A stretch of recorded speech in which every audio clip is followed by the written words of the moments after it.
మాజీ మంత్రి YSR Congress party senior నాయకులు పెద్దిరెడ్డి రామచంద్రారెడ్డి తిరుపతిలోని మారుతినగర్ క్యాంపు కార్యాలయంలో వైఎస్ఆర్ కాంగ్రెస్ పార్టీ ఆవిర్భావ దినోత్సవం సందర్భంగా పార్టీ జెండాను ఆవిష్కరించారు. ఈ సందర్భంగా నిర్వహించిన కార్యక్రమంలో పార్టీ నాయకులు కార్యకర్తలు పెద్ద సంఖ్యలో పాల్గొన్నారు.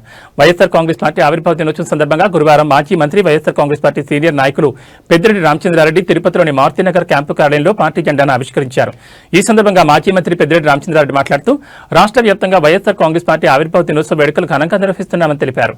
2011లో స్థాపించబడిన పార్టీ ఇప్పుడు 16వ సంవత్సరంలోకి అడుగుపెట్టిందన్నారు. గత 15 సంవత్సరాలుగా అధికారం ఉన్నా లేకపోయినా ప్రజల పక్షాన పోరాటం కొనసాగిస్తూ రాష్ట్ర అభివృద్ధి కోసం పనిచేస్తున్నామని పేర్కొన్నారు. ప్రస్తుతం రాష్ట్రంలో ఉన్న ప్రభుత్వం ప్రజలకు చెప్పిన హామీలను నిలబెట్టుకోకుండా అబద్దాలు చెప్పి ప్రజలను మోసం చేసిందని ఆయన ఆరోపించారు.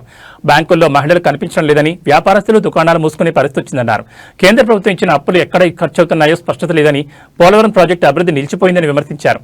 అలాగే రాయలసీమ ప్రాంత అభివృద్ధి కూడా జరగడం లేదన్నారు. రాష్ట్రంలో పెట్టుబడులని అమరావతి వైపే కేంద్రీకరిస్తున్నారని ఆరోపించారు. తాను 1978 నుంచి ప్రత్యక్ష రాజకీయాల్లో ఉన్నానని, కానీ ఇంత దారుణమైన ప్రభుత్వం ఇప్పటివరకు చూడలేదని వ్యాఖ్యానించారు. ఇంత దుర్భరమైన పరిస్థితి రాష్ట్రంలో ఎప్పుడూ రాలేదని, భవిష్యత్తులో కూడా రావద్దని ఆకాంక్షించారు.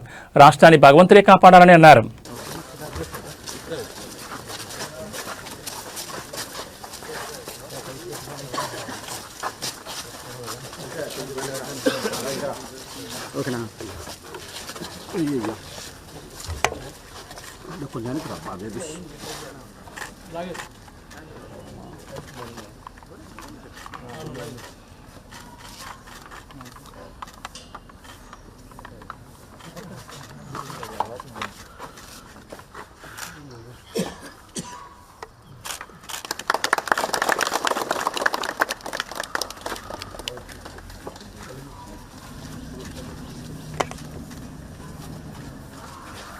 లోకి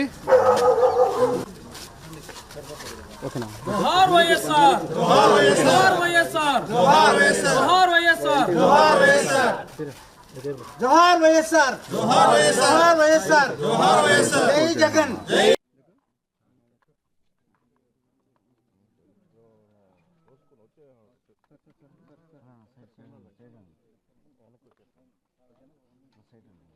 ఈరోజు రాష్ట్ర వ్యాప్తంగా వైఎస్ఆర్ కాంగ్రెస్ పార్టీ ఆవిర్భావ దినోత్సవాన్ని జరుపుకుంటా ఉంది. ఇప్పటికే 2011లో ప్రారంభించి 15 సంవత్సరాలు పూర్తి చేసుకొని ఈరోజు 16వ సంవత్సరంలోకి ప్రవేశిస్తూ ఉంది. ఈ 15 సంవత్సరాలు కూడా అధికారం ఉండినా లేకపోయినా ప్రజల కోసం, ఈ రాష్ట్ర అభివృద్ధి కోసం వైఎస్ఆర్ కాంగ్రెస్ పార్టీ పాటుపడింది. మా నాయకుడు జగన్మోహన్ రెడ్డి గారి ఆధ్వర్యంలో. అదేవిధంగా రాబోయే రోజుల్లో కూడా మేము ప్రజల కోసం, ఈ రాష్ట్ర అభివృద్ధి కోసం శక్తివంచన లేకుండా జగన్మోహన్ రెడ్డి గారి ఆధ్వర్యంలో పనిచేస్తామని చెప్పి మీ అందరికీ కూడా తెలియజేస్తా ఉన్నా. మీకంతా కూడా తెలుసు, చెప్పిన అబద్ధం చెప్పకుండా అనేక అబద్ధాలు చెప్పి ఈ రాష్ట్ర ప్రభుత్వం అధికారంలోకి వచ్చి ఏది కూడా అమలు చేయకుండా పేద ప్రజలందరినీ కూడా కుంగదీసింది.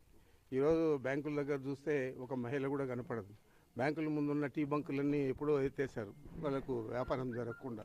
ఈ విధంగా చూస్తే రాష్ట్రంలో ఏది కూడా అభివృద్ధి లేదు, ఏం లేదు.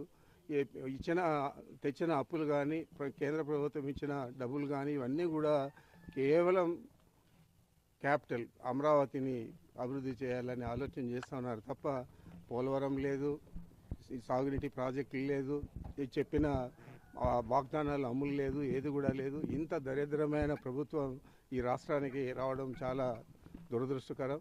మేము కూడా చాలా 78 నుంచి ప్రత్యక్ష రాజకీయాల్లో ఉన్నాం. ఈరోజు చూస్తే ఇలాంటి ముఖ్యమంత్రి కానీ, ఇలాంటి ప్రభుత్వం కానీ ఈ రాష్ట్రంలో ఎప్పుడు కూడా రాలేదు, రాబోదు కూడా. రాబోయే రోజుల్లో కూడా రాబోదు కూడా. మరి ఈ దురదృష్టకర పరిస్థితుల నుంచి భగవంతుడే ఈ రాష్ట్రాన్ని కాపాడాలని చెప్పి నేను తెలియజేస్తూ ఉన్నాను.